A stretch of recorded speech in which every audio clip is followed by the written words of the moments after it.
one, go. Ah, Tales from the Bottom of the Ocean. It's a mic episode. It's a mic episode. You can turn off your computer now. Close out Joe Rogan. Close out, what's the other guy? Good job, Wilson. Close out, Waking Up with Sam Harris. Close out Sam Harris. I Close never out, heard of that one. close out, close out, All right. whatever. Anyway. Alright, so Tales from Beyond the Ocean. We're doing Mike's episode. Mike, what do you got there? What's that purple book you got there? All right, this is Leisure, The Basis of Culture by Joseph Pieper. Stop laughing. We talked about this book a little bit before, and we mispronounced Pieper's last name. It's not actually Piper. Pieper, it's not Piper. Yeah, it's not Piper. So I made an attempt, but we've got some criticisms that I'm an idiot, so I decided to read a book. And this is what we got. Mike, we can't try to compare what is it? Charlie Chaplin with friggin' The Mask anymore. Yeah, we can't do that. That's all we're doing on this show.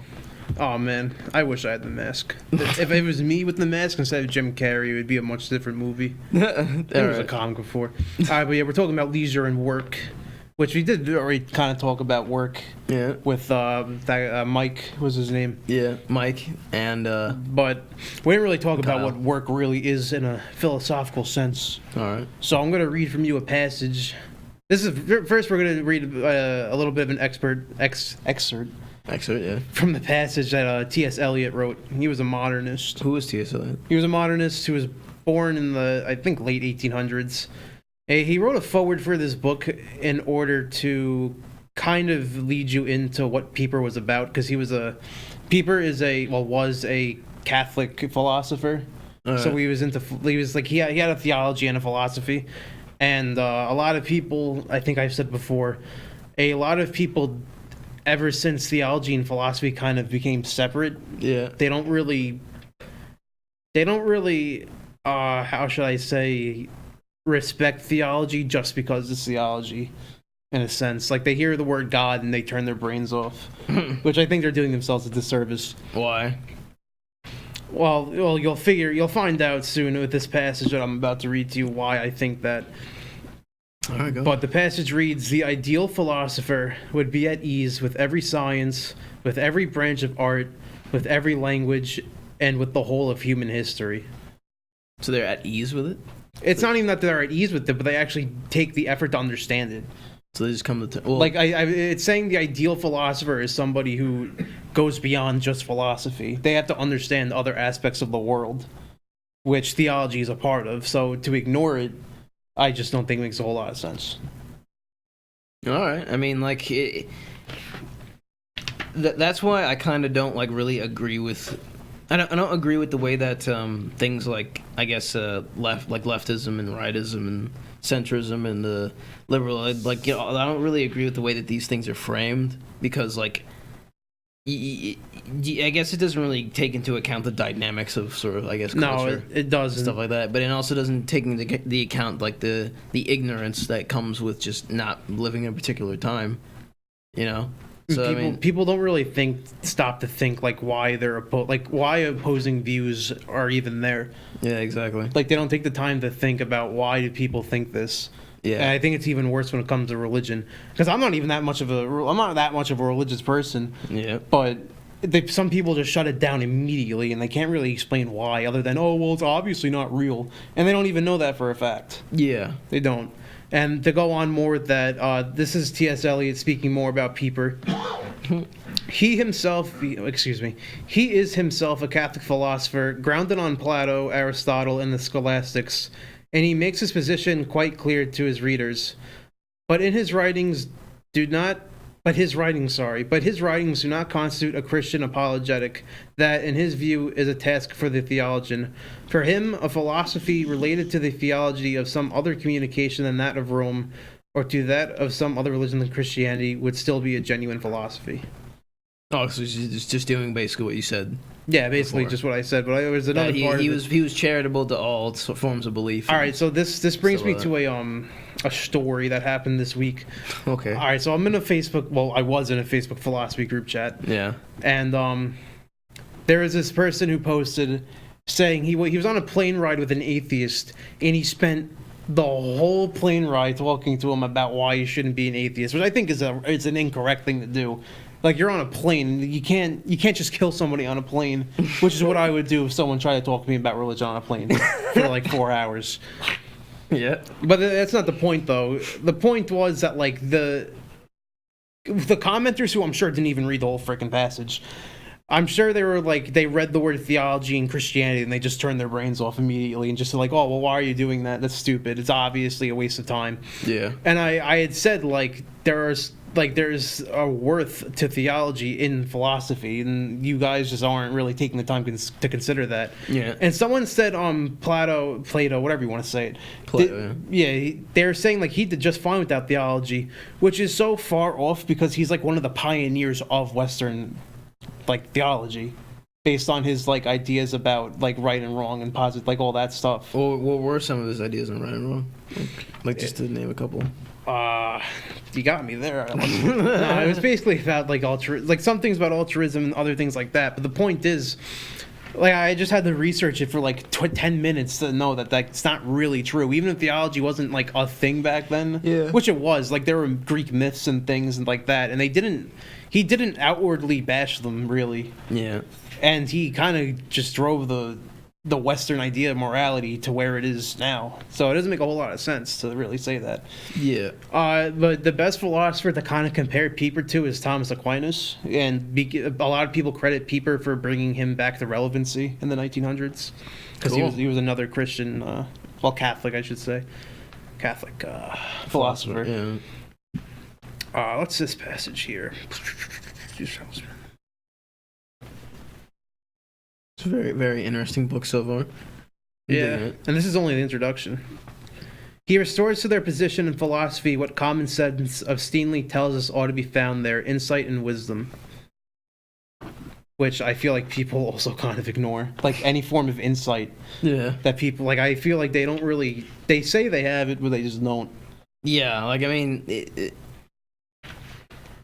what common sense really means, what people mean is that, like, they really just mean, like, just deductive reasoning. Like, just basic deductive reasoning. Like, A is not A and B is not B. Like, that's kind of what they mean. Yeah, but now we're getting into the nitty gritty of work and leisure. All right. Because the thing is, when you hear about work, you think about, like the proletariat or, like, the working man. But, like, Pieper makes the point that there's a such thing called intellectual work, like philosophy in and of itself work. No. And he described. All right, so we're gonna get into this now. All right. For leisure in Greek is skol. I think I'm pronouncing that right. And then Latin schola. The English word for it is school. The word used to designate the place where we educate and teach is derived from a word which means leisure. School does not, properly speaking, mean school, but leisure. What is he exactly trying to say there? He's trying to say that, well, at least in this it was actually in the first chapter of Aristotle's Metaphysics that he's saying all this, but the context of it was like school is really leisure and like work. That was like kind of primitive things, I guess. Like, so he's saying back in the day that they just saw Yeah. like learning and scholasticism as just like something that you just do, like just kind of to chill. Basically, All right. I mean, I don't know. I don't know. it's Like, I also guess- kind of the stereotype that philosophers and people who think aren't doing real work because they're not like getting their hands dirty. Oh, he's trying to like say. I guess he's trying to put to bed that He's whole try- idea that Yeah. there's no such thing as work when you're just thinking. I think a good passage to explain it is here, and then all that follows, in quotes, worker must not be taken as defining an occupation, as in statistical works. It is not synonymous with proletarian, although the fact that the words are interchangeable is significant. On the contrary, worker will be used in an anthropological sense. It implies a whole conception of man, basically saying that man is, I think the saying is man doesn't live to work, he works to live. Yeah, that's true. But I guess he's trying to establish the presupposition that someone who works is not doing it out of their own nature. They're doing it because they have to. Basically, yeah. I mean, Yeah. would you really be working a day job if you had to? Well, Like, well, the thing is, what else would you be doing with yourself? I Like it's really rough because like I mean this is kind of the argument that the communists have, like, you know, if people can just busy themselves with their own passions. It's just that, like, do people really have like passions, and what do you consider a passion, you know? I Like- think in the book it even says that. Well, I should call it an essay because I believe he really wrote this to be an essay about it. It never stops. But the text bubbles just never ends. Yeah. But it's to say that leisure kind of gives a lot of meaning to our passions. Yeah. Also, I didn't mention this, but this book was written like after World War II, and he lived in Germany. He lived in Munster. But that's not the point, though. But the point of it is that like he was living in a time where he had to work, like he had to build his house back from the ground up and stuff. So it was a rough time for him. Kind of like the Stoics, I'd say. Like we use that in the Stoicism episode. We use the like your farm burnt down, what should you do? And like I think my answer is just rebuild it. Like it was a really freaking. Did you really need that farm? Yeah. Oh. That was fun. So I should probably go with lead into our leisure. It was a good book, by the way. I first read this book. I learned about this book from reading a Dudism book, like the freaking Big Lebowski. Yeah. That's how I first learned about this book. And he just mentions that book. No, it says it it was like a quotation. I wish I figured out which quotation it was. But that is what comes to light in the claims expressed in the modern notion of work and worker. The great subterranean changes in our scale of values and then in the meaning of value are never easy to detect and lay bare, and they can certainly not be seen at a glance. If we are to succeed in our purpose and uncover this great change, a historical treatment of the subject will be altogether inadequate. It becomes necessary to dig down to the roots of the problem and so base our conclusions on a philosophical and theological conception of man. Wait, so what is the problem? The problem is that people aren't. I think the problem that he's saying is that people are viewing a worker purely in the sense of physical work, and they're not like take this podcast for example. So like he would consider what we're doing like intellectual work, but it still means it's work. And a lot of people don't think that intellectual work is work. They just think it's nonsense, or they think it's kind of gatekeeping in a sense. They think it's like only for smart people, and smart people shouldn't have to work, when that's just not really true. Yeah. I mean, okay, so let me ask you a question. Sure. Would you consider, a lot of people consider the labor that the work, I guess, that someone who's like a CEO would do is illegitimate because they're essentially like siphoning profit off of their workers. Yeah. So they don't consider what the work that they do is legitimate. They conceive it as almost like a kind of theft. Well, Like some people on the farther left. it really depends on which CEO you're talking about, because I'm not going to name names so we don't, get friggin' drones.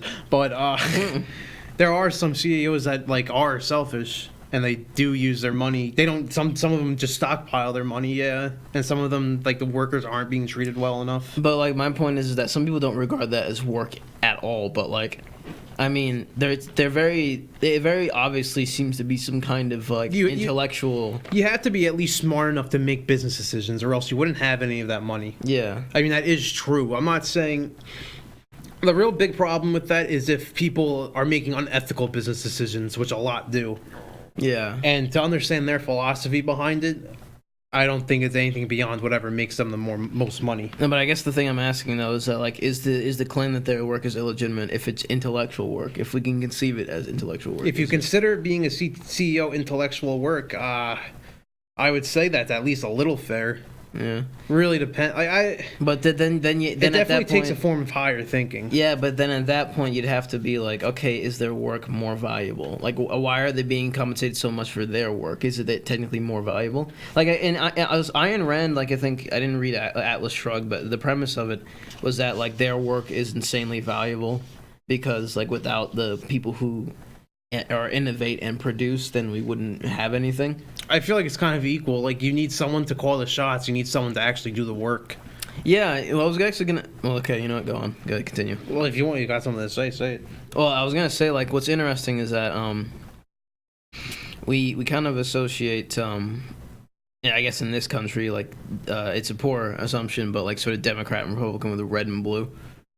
Like, and we kind of associate the Democrats with left and Republicans with right. Yeah, we tend to put things into colors. Yeah. Like we were just talking about. Like, it's always true. We were just talking about the political square test. Yeah. And I was complaining how the questions are a little too broad and too a little outdated. And they threw me in the libertarian square, which I don't agree with. Well, but I was gonna say like, oh, the Soviet Russia was red, NATO was blue, etc. Whatever. Yeah. Well, what's interesting is that this book is purple. And what do you get when you mix red and blue?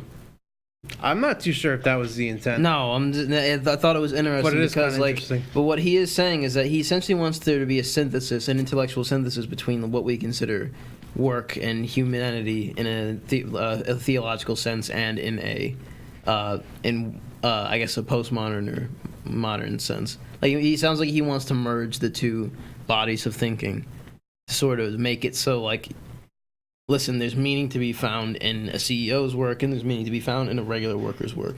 And Yeah.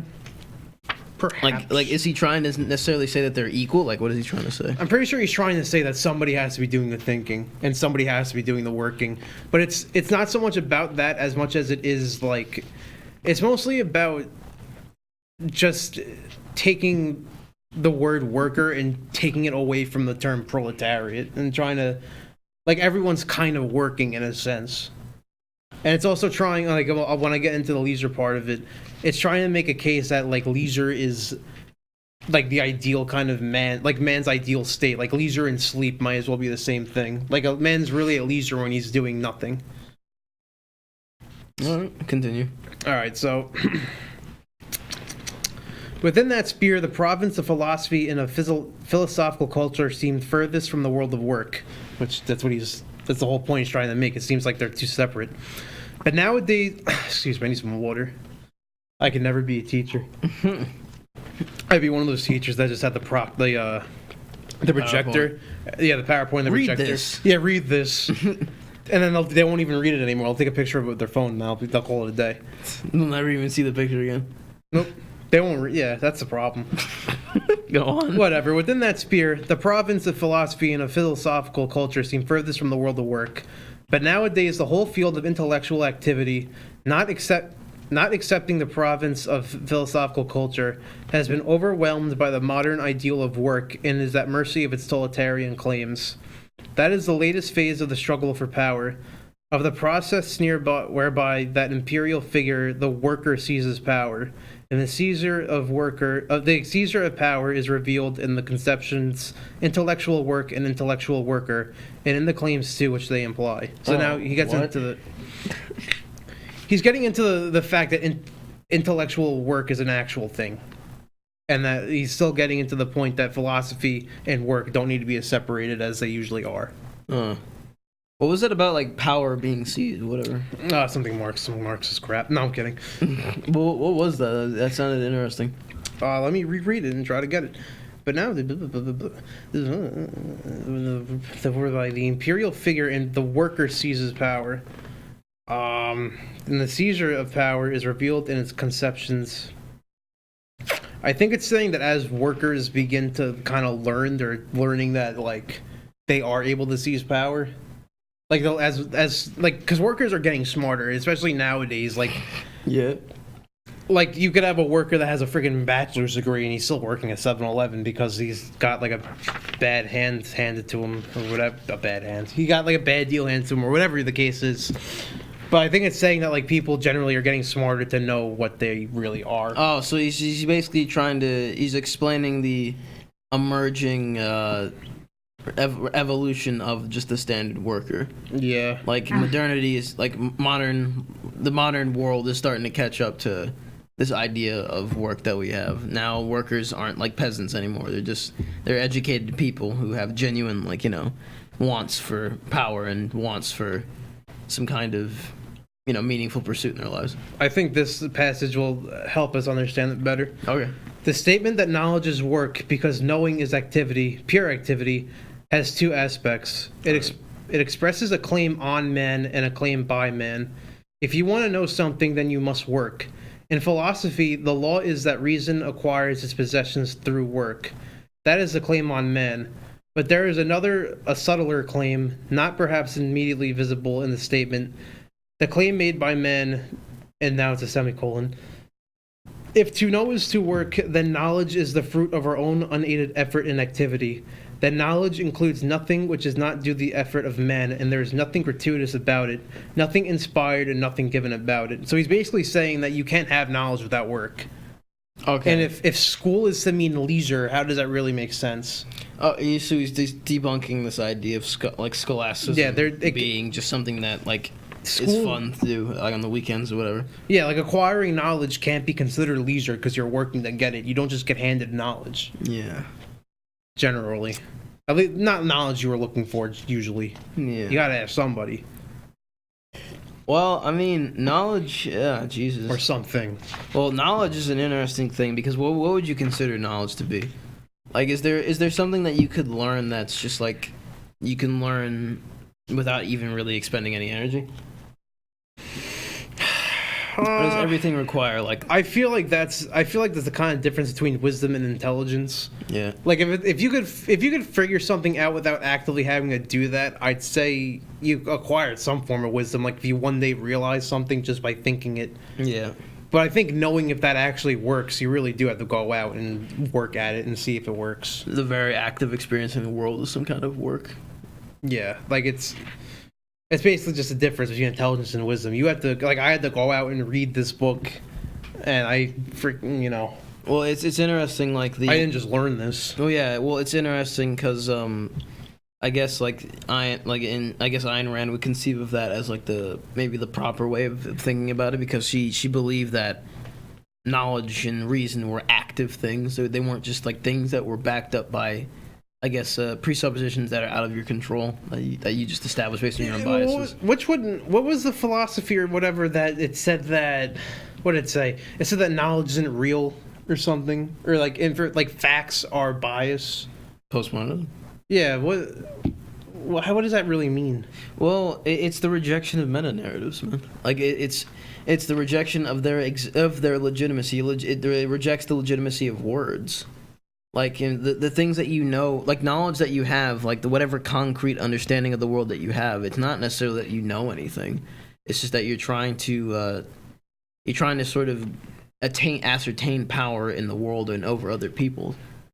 Like it's saying that every interaction between you and even something metaphysical like knowledge is just it's just a power game. It's not really anything. There's nothing really metaphysical about it. It's just you trying to be more powerful. Which I mean, I don't know. Like it's a kind of bleak way of looking at it, I guess. But what else does it say? I found an interesting, interesting little passage just now, kind of bringing that what we were just talking about into question. Yeah. The tendency to overvalue hard work and the effort of doing something difficult is so deep-rooted that it even infects our notions of love, which I would agree a lot. A lot of people measure love by effort. Oh, that's interesting because I actually kind of measure love by effort. I do too. I think it's definitely says more when someone tries hard to do something. Jeez, love. That's something that we haven't touched like at all. And why would we? It's a minefield. But anyway, I don't even know who we would get on to talk about that. I don't know. There's a lot of different forms of love too. Who do I love? Anyway, hopefully your parents, I guess. Hopefully, I bring on my cat. Do you understand that you were loved? You'd probably just attack the microphone or climb on the wall or climb up the plant. That'd be fun to watch. Anyway, but we could definitely get that friggin' Long Island Zoo guy. Yeah, we could try that. Whatever. The tendency to overvalue hard work and the effort of doing something difficult is so deep-rooted that it even infects our notion of love. Why should it be that the average Christian regards loving one's enemy as the most exalted form of love? Principally because it offers an example of a natural bent heroically curbed. The exceptional difficulty, the impossibility, one might say, of loving one's enemy constitutes the greatest of love. That's okay. That's so interesting. So he says something about heroism. Can you just read that line? What does he say about heroism? That it's something. All right, because it offers an example of a natural bent heroically curbed. It's just saying that loving your neighbors that much is basically kind of heroic. Yeah, no, that's interesting. He really is kind of criticizing the basis of Western thinking because I mean, like I mean, this is what they say. Which we would never have known if people didn't divorce theology and philosophy. Well, yeah, it's the saying is throwing the baby out of the bathwater. But anyway, it's the very cornerstone. It's interesting this is coming up again because this is all I've been hearing for the past like couple of weeks now since I've started thinking about it. Is the basis of like American culture and the basis of like. Because a lot of people say we don't have a culture, which isn't true. It's just it's just not like they. Or if they do, they say it's based off of like racism and war and yeah. all that crap. But like the thing is these things are. Like these things, you gotta learn. Like this is the one thing I advocate for the most in education is that we need to teach people how to deconstruct ideas better. Like instead of just teaching them what to actually know, because like what you'll always hear is that what you'll always hear is that an engineer just an engineer will come in and just look at the stuff that you're learning in calculus and be like, yeah, I've never freaking used that. I mean, you don't need that at all. Like, but instead, what people do tend to look for, I think, is they look for people who can actually actively deconstruct like complex ideas and compartmentalize them. You know. Well, I think people keep certain things that you may not need anymore as a form of like traditionalism. Yeah. Like it's outdated in my opinion. You could argue that it's outdated, but then you're kind of doing exactly what philosophy ended up doing, divorcing theology from philosophy. You're kind of divorcing the tradition from the science. Maybe, but I think knowing the history of it at least is important. Yeah, no, I mean it's obviously. But then I guess it's a little different because if you're learning outdated equations or equations you're not going to know, you are kind of wasting your time in a sense. What we should be doing instead, I think, is imploring people to have a love of gaining experience from like either actively going out and doing things or just I think problem solving is also something schools don't teach well enough. No, that's what I mean, like problem solving exercise, D&D all the time. There's all right, class, it's time for D&D. About traditionalism, I think the best case I can make for why it's important is martial arts. Yeah. Because people bash learning a traditional martial art and like learning its history, and they just want to get into like the MMA where they just learn the techniques. Yeah. But there's certain like spiritualities about the martial art, like kata and such, that makes you understand it a little better, and I think makes you kind of better at it because it makes you more. It gives you a different perspective of what you're doing, and I feel like it's the same with philosophy too. Well, no, there's everything is multifaceted. And what you do, if you want to really... But then people try to take the facets away just so it's easier. Well, no, but what I'm saying is, like, if you really want to help people understand something in an all-encompassing method, you have to slowly build upon the substratum, you know, with more concepts that are aligned with it. Like, I mean, that's kind of the philosophy of teaching, is that you first start with the basic principles, and then you go up from there. Well, I used to be, but now you're that Common Core crap. Yeah. Oh my God. I was looking at some Common Core questions. They make zero sense to me. And how am I supposed to teach my kids, like, how am I supposed to help my kids with homework if they're teaching them a whole different plethora of stuff? Math is math. Yeah. No, it's so stupid. But no, it's interesting because, like, I feel as if that can be circumnavigated by just getting people really, really motivated just to learn. Like, you know. How do you do that? How do we do that? No, I guess maybe what he's saying is a stepping stone by like taking away this idea that physical labor is like the be all end all, like the heroic massive like struggle against like the world is the be all end all. Like, cause all right, but how do you teach a kid that? Because that's when the learning starts. Like the thing about it is children learn a lot. If you just watch a kid in like a daycare, they learn a lot about things just by experiencing things. Like they experience shapes and colors, and they learn to sort. And you throw them in school, and you make them learn, and then they want to learn less. Yeah, it's interesting. I guess what you can do is we have to find. You have to be able to synthesize the two notions of, I guess, childlike reverence of experience, like new experiences. Steve's back, yay! And he went to Starbucks. That's why it took him 30 minutes. Yay! Yeah, Steve. Steve is acting leisurely but still working at the same time. Yeah, I guess he looks very unamused. But I forgot what we're talking about. No, I remember.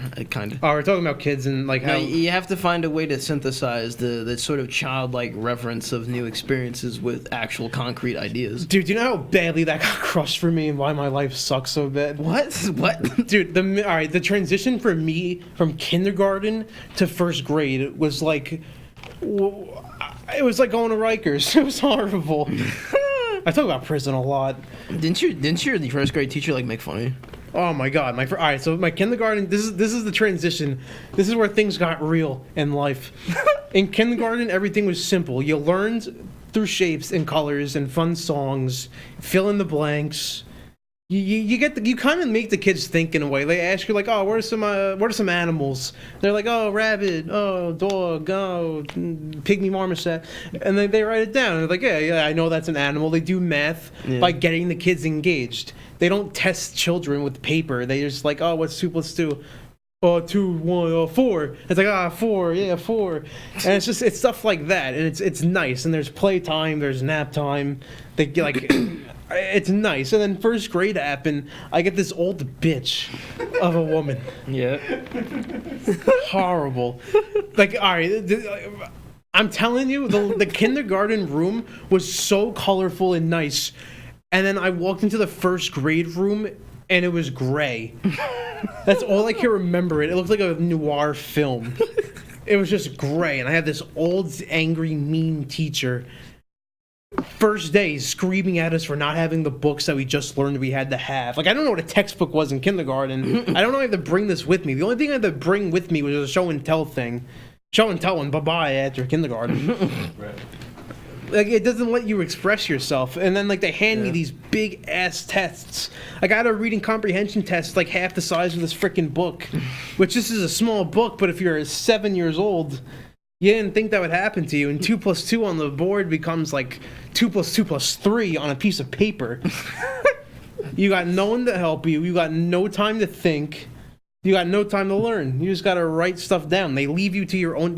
Teachers don't teach after kindergarten. They leave you to your own devices after kindergarten. Yep. God, I hated freaking first grade so damn much. It must have only been me, because once second grade came along, I went back to having a nice teacher, and playtime was better, and I won't say I learned anything else. Jesus Christ. Like multiplication, I guess with new principals, it's kind of easier, because with multiplication, you show them the freaking table. It's like, oh, okay, read the table. It's like, all right. And it's like, oh, and then they go back to the board. It's like, what's 2 × 2? 4. Yeah, it's 4. Just like multiplication, addition now. What's you know what I mean? Yeah, I know what you mean. And third grade happened. And That's was all right. work, dude. It's not. Dude, my leisure. third grade teacher ran off with my 8th grade teacher. That was crazy. What do you mean? Like, ran everybody off? was all right. I went to my third grade teacher's wedding with her husband. Like, not with. I didn't show up with him, but like he was there. Yeah, yeah. I guess it is, And I saw them get married, and everything's good. And then we always made jokes that she'd run off with our 6th through 8th grade teacher. Like this. Wait, one. so was that an affair? No, we just were making jokes about it. Yeah. And then it really happened. And like I went back, I saw the male teacher back at like a school event like 2 years ago. I'm like, oh yo, yeah, what's up? It's like, oh, I really did run off with her, by the way. Like, we're expecting a kid. I'm like, Wait, what do you mean run off? Like get married? yeah, they both ditched whoever they were with and got with each other and got married. Oh, okay, so that's what you meant by run It was off. freaking wild. Oh, I really did run off with her brother, but thanks for helping me along. What was, water. no, I'm it's- good. What was even better is the teacher. He used to be so tall to me. Like when I was a kid, like in 6th through 8th grade, he was like a head above me. And then I come back and see him. He's like as tall as like he's just like half my size. I'm like, what the hell is this? What are you? I'm in charge now. Teachers now, man. Now you gotta tell me the freaking 3 building blocks of a cell. Anyway, back to leisure and culture. And you work in leisure? Oh, leisure the basis of culture, working whatever. It even goes to show though, like school definitely was not leisure. It was I was having a panic attack every freaking day. It was work. Like, you either go to public school and you gotta, like, learn how to be street smart, or you go to Catholic school like me, and you have to learn to ignore the teachers blatantly assaulting you. Like, it sucked, dude. Sucked. What sucked? What the fuck? You know, I shouldn't be talking. Like, I'm trying to make a case for the philosopher that is actually a theologist and a Catholic, and I'm doing a very bad job. Just continue on. Jesus Christ. Go Because on. I'm just bashing it. Go Whatever. on. All right, now we're talking about leisure, finally. All right. Leisure, from this point of view, appears as something wholly fortuitous and strange, without rhyme or reason, and morally speaking, unseemly. Another word for laziness, idleness, and sloth. At the zenith of the Middle Ages, on the contrary, it was held that sloth and restlessness, leisurelessness, the capacity to enjoy leisure, were all closely connected. Sloth was held to be the source of restlessness and the ultimate cause for work's sake. So it's basically saying that people work for work's sake because they're bored. And he's saying that that's not true. I don't think he's saying it's not true. I think he's kind of justifying it a bit. Because it may seem paradoxical to maintain that the restlessness at the bottom of a fanatical and suicidal activity should come from the lack of will to action, a surprising thought that we shall only be able to decipher with effort. But it is a worthwhile effort, and we should do well to pause for a moment to inquire into the philosophy of life attached to the word acedia. So it's basically just saying that it is true that we are restless. When we're restless, we work, and in doing so, it brings back into question what is work and what is leisure. The intellectual worker is still work. So if you're really bored, you either literally go to work or you do something that causes you to think, and thereby from thinking you are working. Huh. All right. Oh, all right. What are you, me? No, it's All you gotta do now is stare at your fingers and stare at me, and then you're basically me. no, but like I said, the sort of paying homage to the Yeah, whatever. the cornerstone, the cornerstone of Western thinking being that work is how you attain divinity, and work and suffering is how you attain divinity, and loving and committing yourself to the heroic idea of forgiveness, stuff like that. Literally, the sacrifice of Jesus Christ, basically. Was leisurely? He was chilling on the cross. No. Hey, look, it's Jesus. Oh, what are you doing up there? Once finally had enough. Oh my God. I like this quote. I like this passage a lot. It makes me think about what I would do for leisure, Go on. which would be not being so leisure. Leisure, it must be clearly understood, is a mental and spiritual attitude. Yeah. It is not simply the result of external factors. It is not the inevitable result of spare time, a holiday, a weekend, or a vacation. It is, in the first place, an attitude of mind, a condition of the soul, and as such utterly contrary to the ideal of worker in each and every one of these three aspects under which it was analyzed: work as activity, as toil, and as social function. I would heavily agree with that. I think leisure definitely is a spiritual kind of thing. Like, you know for a fact when you're relaxing versus when you're not. So I've never relaxed a day in my life. The average New Yorker right there. Jesus. I mean, but I guess the fact that I don't really relax and I'm Like, full of what do you do for fun? Like, what do you generally do for fun? Jesus Christ. And don't say anything you shouldn't say on live. Don't admit to any crimes or anything. That's the thing. Like, I don't really. What do you do for leisure? I go to the supermarket and I go to self-checkout and I put a PS4 on the thing. I count it as bananas and then I leave. People used to do that at Walmart. That's why they had to put the cameras up. People would just go up to the self-checkout and just would lie. Dude, there's this video of a guy who literally went to the back, got a TV, clipped off the security alarm, and then just carried it out with no one stopping. Yeah, no. When he went to the security detector, he just lifted it above the detector. It's a thing though. Like, everybody wants to mind their own. For the most part, everyone wants to mind their own business. Mm-hmm. So things like that, like even like a security officer scene, that's like Work and leisure, dude. The basis of culture. Leisure. He's just thinking. But that just solely goes to show that leisure is a state of mind. Because if a security guard saw that and chose not to do his job and stop it, he lifts it over. He was truly at bliss. I think he was at leisurely bliss by not stopping that person. Maybe if we understood leisure better, we wouldn't have people walking out of Walmarts with giant flat screen TVs. But that goes to show, to acquire leisure, he had to work. It's not like he didn't. It's not like it didn't take work to clip off blatantly steal that TV. Yeah, it required some work. It took both. And this is also why you shouldn't separate. This is also why intellectual work is real work. Yeah. You had to think about how you were going to steal a television, and then actually go there and steal the television. What are you doing in the bathroom? I gotta poop. Come on. What? Like, no, imagine being in the bathroom while you hear just like a snipping away at the guy doing the freaking security tag. I can't pee now. It takes me a lot of courage to pee in public bathrooms, and now I can't. He's like, oh, hold on. Shh, shh, shh. Just give me a second. No, but it. Your massive click. Oh, hold on, the plug just released. That was like the most illegal example I could have thought of, but that really goes to show that The security guard was really leisurely. The guy shoplifting was leisurely. Everybody was having a good time. Yeah. Oh, Jesus. I don't know. People take work pretty seriously. But I was gonna say what I do for fun. I don't really see anything as fun, honestly. Like I see it all as just work. I don't know. I see it all as just work. All right. So, what work do you enjoy? What work is worth doing? I don't really know. I don't really see. Oh my god. No, you don't know anything, do you? Common criticism on this show. No, but I don't know. Like work, fun just seems like something like I don't know, like What is fun? it's, F is for friends.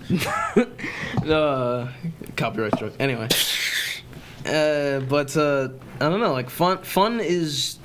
To me, I guess, just seems to be It's upsetting it's taking you this long to answer this question. It's how bad the current state of affairs is right now. I don't know. Work to me is kind of fun, but it's not fun in the sense that I enjoy it. It's fun in the sense that I'm doing something. That's just not being bored. I'm bored all the time, so like when Are you bored now? in a way, but like it's not. Hold on, it's not like. All right, you're just fussy. No, I'm just I'm a weird person. So am I. No. I don't know. Like work to me is just like I'm either working or I'm just bored. Like there's no fun. I'm not having fun. Like dude, like the games. Like okay, so the video games I play. There's a video game I play called Postscriptum, right? Yeah. And it's a video game. You're having fun playing that video game, aren't you? Hold on. In the video game, sometimes like basically like you play as you can play as a member of the 101st Airborne. Okay. Right? And you have to do like sort of rear actions to, down line in enemy lines versus the Germans, et cetera, et cetera. And it's very, very team focused. Okay. And what I like to do is I like to play the highest role, which is the platoon commander, and I literally just like blast my voice through the microphone all the time and be like, "Oh, I need movement markers. Where is this? Where is that? Where are you guys doing? Is this attack working? Do you need help here?" Like it I don't know. So you're basically playing a military simulator. Yeah, but like I mean, is that fun? Do you consider that fun or is it work? Because it's hard. It's kind of hard work. I gotta use my binoculars and I gotta judge meter-long distances. Like, oh, that's 400 meters. Like, why do you play the game? Because I don't know. That kind of work is maybe fun. Maybe. Yeah. But is there a difference between work and fun? It doesn't really say for fun. It's really just about relaxing. So I guess in a sense you really aren't being leisurely. You really are at work. I don't know, but I guess in a way maybe You're not doing anything like to acquire monetary gain. Well, Yeah. you do stream it, but which you should watch later on. Please. Also, we didn't do Patreon either. We'll do it at the end. We'll do it. Wait, how much time we got left? You have 15 minutes. Damn! I'm not through all my my little sticky notes. You didn't do your sidetracks. You're talking about first grade. Well, it's fun though. It's not a sidetrack. We're talking about school and how much it sucks. How much work it is, and not leisurely. All right, so leisure is a form of silence. See, now we're being leisurely. Nah, leisure is a form of silence. Of that silence, which is a prerequisite of the apprehension of reality. Only the silent hear, and those who do not remain silent did not hear.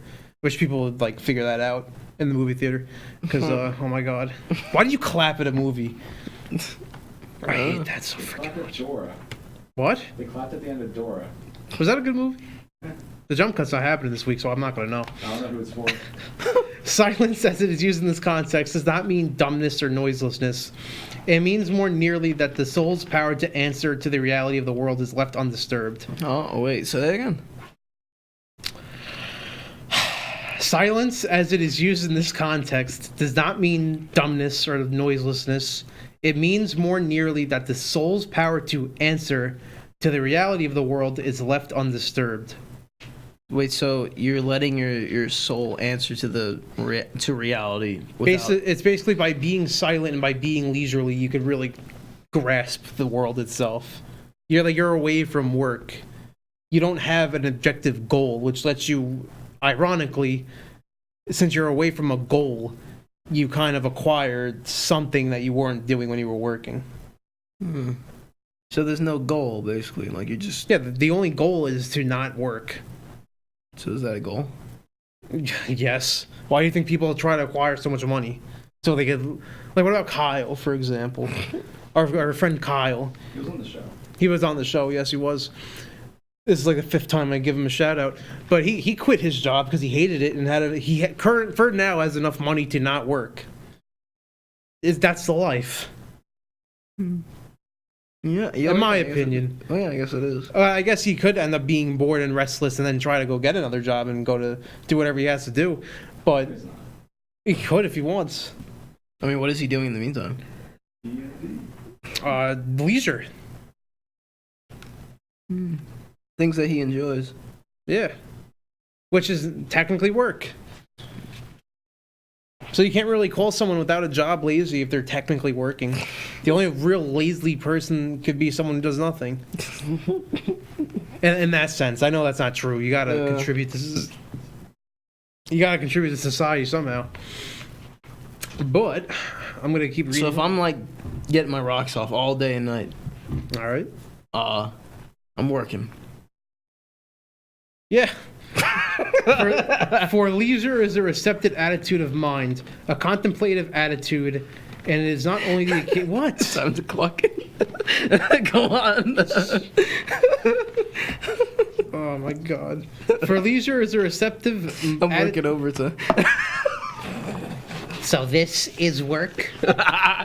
Sometimes my butt is just real bad. All right, copyright struck. Go on. For leisure is a receptive attitude of mind, a contemplative attitude, and it is not only the occasion but also the capacity for steeping oneself in the whole of creation. The whole. What is wrong with you today? The minute I write the episode is when we switch roles where you laugh all frickin' episode and You do the intellectual make a joke bits. of me. Nah, yeah, but it's funny. So I'm taking the leisurely route, and you're taking the No, work because you're route. still working. Your goal is to completely derail what I'm doing.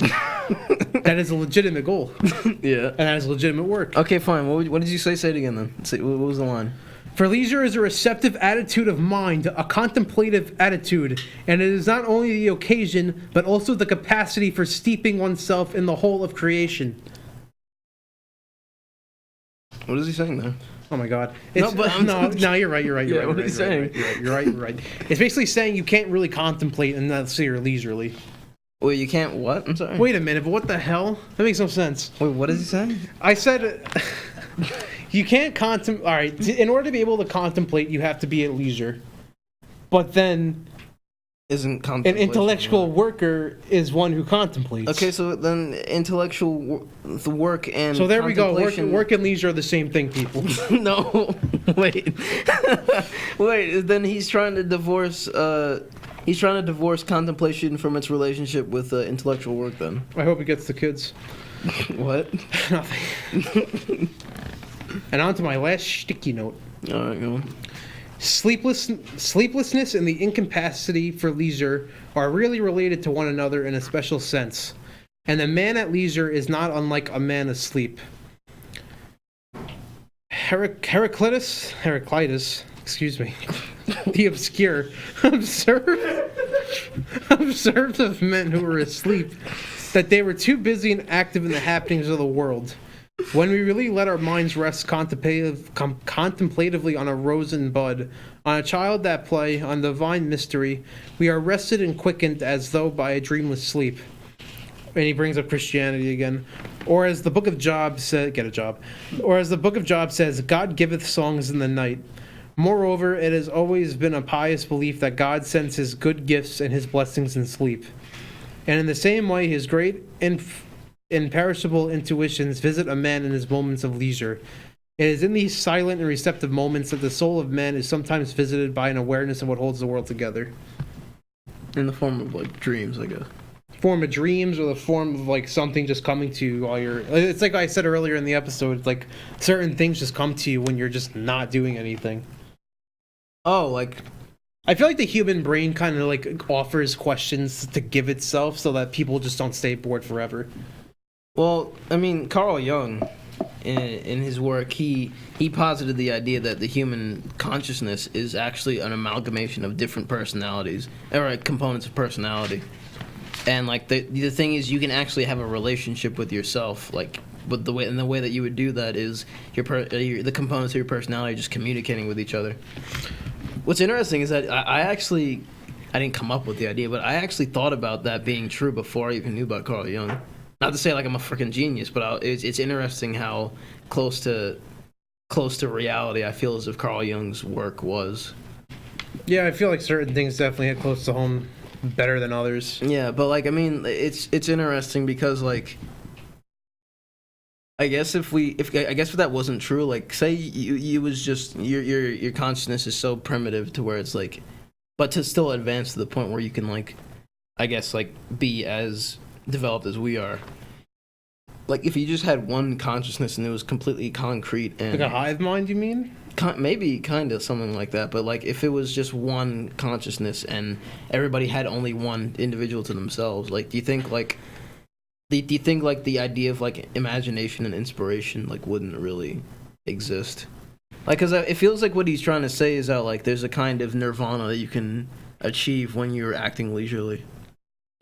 Well, see, nirvana is like, I believe it's just not having desire and such. For one person, they'd all just have to be at peace with themselves. You have to really be at peace to be able to do that. So like that one collective thing would have to be at peace with itself, which is interesting because I read like what some people see when they die, and more than a few people have reported seeing like kind of like a big orb of like a orb of like there's like basically a big orb with like things like souls connecting to it, and that makes some people think that like consciousness really is one thing that everyone experiences, and when they die the memories and everything goes back into it, which I think would be pretty cool. But That's pretty cool. The memory hole. Something like that. Anyway, that's it for my sticky notes, and I kind of want to do another episode about this, talking more about the religious aspects, because I think that's like a whole episode in and of itself. Yeah. And that would be like a theology episode, which we probably could have done in our theology series, but we didn't do it. Oh yeah, whatever. Don't worry about it. We were young back then. We'll come back. We were to 21 back then, but now we're 22. I'm still 21. Oh well, whatever. We'll come back to Joseph Pieper. We'll take a peep at Joseph Pieper's work. I probably shouldn't get rid of these sticky notes. How much time we got left? 5 minutes. 5 minutes is enough time for nothing. an Austin's Mysteries. All right. So big mystery. I got an idea for one. Trust me. I don't trust it. What's a good mystery for my life? Who killed Epstein? I'm kidding. we won't talk about that. Who framed Roger Rabbit? Who was it? I forgot who that was. I remember that movie, but I forgot who actually did that. Who actually killed Roger Rabbit? Who framed him? Oh, who framed? Yeah, whatever. You can never get away with a character like Jessica Rabbit these days. No way. No way. Oh my god, the freaking heart attack people. Wait, didn't she have like little bunny ears on the top? No. Like, she wasn't even a rabbit, was she? No, she was Rabbit because she was married to Roger Rabbit. Oh, I'm an Rabbit's idiot. a last name. I'm such a massive idiot. You didn't watch the movie, did you? I did like several times. Same planet with us. You know what's crazy about that movie? That's the only time ever where Bugs Bunny and Mickey Mouse are in the same movie.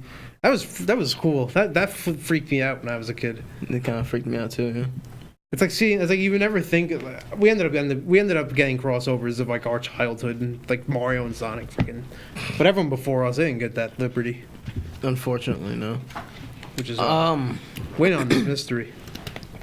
Mystery. See, it isn't so easy, is it? It isn't. No, it's not. Well, it's is not it? easy when you're literally just put on the spot just to think of a mystery. I mean, like, this you whole didn't even episode on the research. spot. It wasn't that hard. I don't know. Why don't you do the Patreon thing? That's a mystery. Why don't we have any money in Patreon? That is a big mystery. You guys should go all the way down.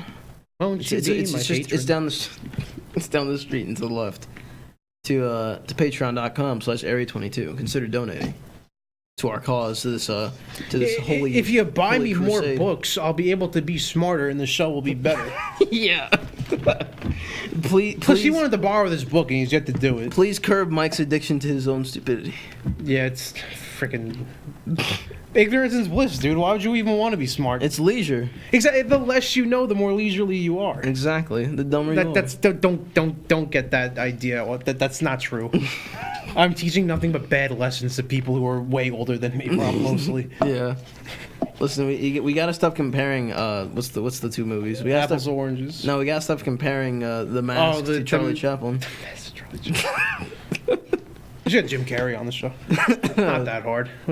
Jesus Christ. No, it's pretty hard. I wanna. We get engulfed by his beard, dude. We never be able to find our way out. Jim Carrey has a beard now? That was Jim Carrey, right? No. Yeah, it was right. When? He has a beard now, like a big beard. He had a beard for a movie. Let me look it up. Forget it. I think you're thinking of Steve Carell, I think. no, you're thinking of frickin' the guy Quentin Tarantino. Robin Williams. Sorry.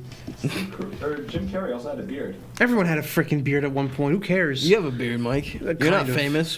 What's your beard doing for us? I'm famous to at least 100 people. Really? Maybe 50. You were famous to that one guy who called you stupid. Him and Miguel. I'm sure Miguel's watching now. Miguel's like the guy who's always in your corner. Yeah, dude. It's fantastic. Even if like you're getting your ass kicked in the boxing ring, he's like, you could do it. Like, thanks, Miguel. All right, that's the episode. We don't really have anything else. All right, I'm Mike Kempf. I'm Austin Andrews. That's a really interesting book. We're gonna definitely do more stuff on it next week. Is it next week? I'll figure it out. Obviously, next week is next week. No, I'm wondering if we're gonna do more. We're gonna do existentialism with Bella. I think next week. Well, we better figure it out. Hopefully, we'll cross that bridge when we get there.